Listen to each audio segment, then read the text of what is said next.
Le 24 mars 1975, Mohamed Ali monte sur le ring du Coliseum de Rochefield dans l'Ohio. Pour Ali, ce match est une formalité.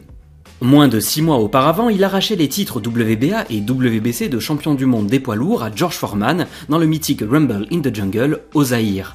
Le promoteur, le sulfureux Don King, alors sulfureux c'est un terme poli pour dire que c'est un connard, souhaite protéger le champion et sélectionne un challenger qu'il estime médiocre, Chuck Wepner. Alors âgé de 36 ans, Wepner est représentant en spiritueux dans la ville de Bayonne. Non, pas celle-ci, mais celle-là, dans le New Jersey.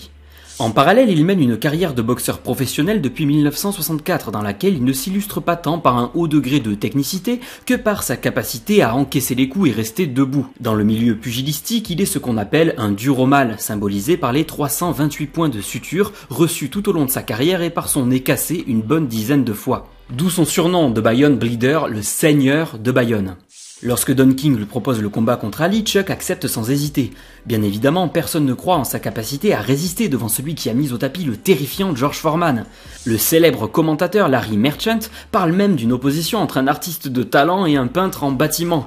Pourtant, Chuck Wepner va créer la surprise. Non seulement il va atteindre le 15e round, mais en plus, il enverra Mohamed Ali au tapis au cours du 9e. Bon, quand on y regarde de plus près, on voit que ça n'est pas seulement le coup qui envoie Mohamed Ali au tapis, mais le fait que Chuck lui marche sur le pied. Mais malgré tout, la performance impressionne le public. À plusieurs centaines de kilomètres de là, un jeune acteur dont la carrière peine à décoller assiste au combat dans une salle de cinéma de Philadelphie, Sylvester Stallone. Ou bien était-il à Los Angeles? Ou dans les gradins du Coliseum de Rochefield? En fait, on ne sait pas bien, les versions divergent, mais ça va me permettre de faire un aparté. Il y a beaucoup de storytelling autour de l'histoire Wepner-Stallone et il est difficile de connaître avec exactitude tous les faits. D'autant qu'il y a eu durant des années des tractations, un procès. Mais à cause de quoi, exactement? Au milieu des années 70, quand il ne fait pas de la figuration dans des films, Sylvester Stallone essaie d'écrire divers scénarios, tous unis par une même thématique, les rêves inaccessibles. En voyant Chuck Wepner, un illustre inconnu, tenir tête à l'un des meilleurs boxeurs de sa génération et même de tous les temps, il a une révélation. For one brief moment, this supposed stumblebum turned out to be magnificent in the fact that he lasted and knocked the champion down. I said, boy, if this isn't a metaphor for life, his entire life crystallized at that moment. He will be remembered for all eternity, at least among the fight fans. He did something extraordinary. I said, now that is probably what I need as a catalyst for an idea. A man who's going to stand up to life and take one shot and maybe go the distance. Stallone parvient à rentrer en contact avec Wepner, épisode que ce dernier racontera au journaliste Benoît Emmerman pour le magazine L'Équipe. J'ai parlé de ma passion pour Rocky Marciano, le boucher de Brockton, de ma femme et de nos confidences, de mon coach et de nos connivences. Après sa discussion avec Wepner, Stallone se replonge dans ses scripts inachevés.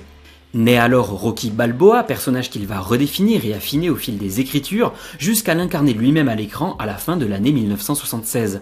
Le film est un immense succès et remporte les Oscars du meilleur film, meilleur réalisateur et meilleur montage. Rocky devient alors une saga qui va, avec celle des Rambo, propulser Sylvester Stallone au rang des superstars hollywoodiennes. Lui qui, en 1975, vivait dans un 5 mètres carrés avec si peu de revenus qu'il avait dû vendre son chien faute de pouvoir le nourrir, voilà qu'il incarne le rêve américain. Mais s'il y en a bien un qui ne goûte pas à cette success story, c'est Chuck Wepner. Je recevais des appels de félicitations pour les Oscars, les gens m'appelaient Rocky, ils me reconnaissaient lorsque j'allais dans des clubs à Jersey Shore, et ils rejouaient des scènes de Rocky. Et j'ai aimé ça. Tout le monde pensait que j'avais gagné plein d'argent avec ce film, mais je vais vous dire la vérité, je n'ai jamais eu un seul centime. À l'issue de son combat avec Ali et face au succès du film, Chuck Wepner devient une petite célébrité locale et participe à de plus en plus de soirées. Il sombre dans l'alcool et la drogue et, éloigné des retombées financières de la saga Rocky, commence à vendre de la cocaïne.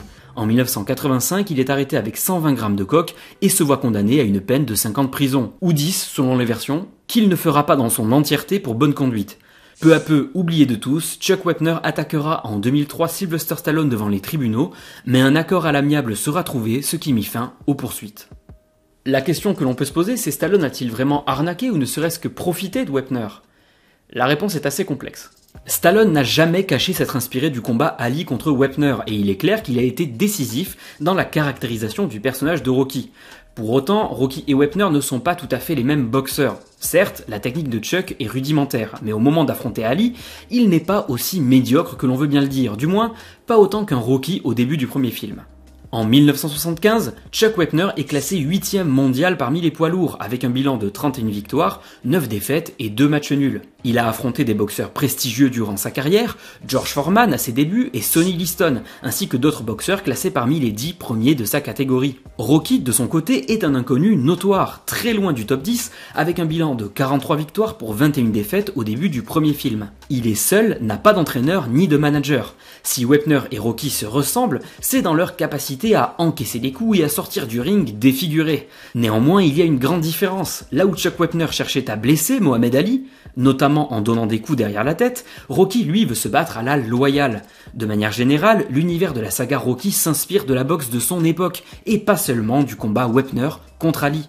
Personnellement, le combat final du premier film me rappelle celui de George Foreman contre Ron Lyle, ayant eu lieu au début de l'année 76. On y retrouve l'acharnement, la violence des coups, les mises au tapis et 2 boxeurs harassés qui peinent à maintenir leur garde. Pour le combat contre Thunder Lips dans Rocky III, Stallone se serait aussi inspiré du combat entre Wepner et le catcheur André le Géant, ayant eu lieu le 25 juin 1976 à Providence dans le Rhode Island. Si les ressemblances sont évidemment frappantes, il ne faut cependant pas oublier que lors de cette soirée, Chuck Wepner partageait l'affiche avec nul autre que Mohamed Ali, lui-même affrontant le catcheur Antonio Inoki. Bon, malgré des dissonances entre Rocky et Wepner dans leur rapport à la boxe, il paraît effectivement injuste que Chuck Wepner n'ait pas touché un seul centime. Mais il faut bien rappeler que la boxe n'est qu'un des sujets abordés par le film et que Rocky est avant tout inspiré de Stallone lui-même. D'ailleurs, il est difficile pour un amateur du noble art de regarder la saga sans esquisser un sourire. Contrairement à Wepner, Rocky n'a au début de la saga ni femme, ni enfant, ni emploi, du moins légal, et vit dans un appartement miteux. Bref, il n'a pas la vie facile, mais essaie malgré tout d'être le plus juste possible.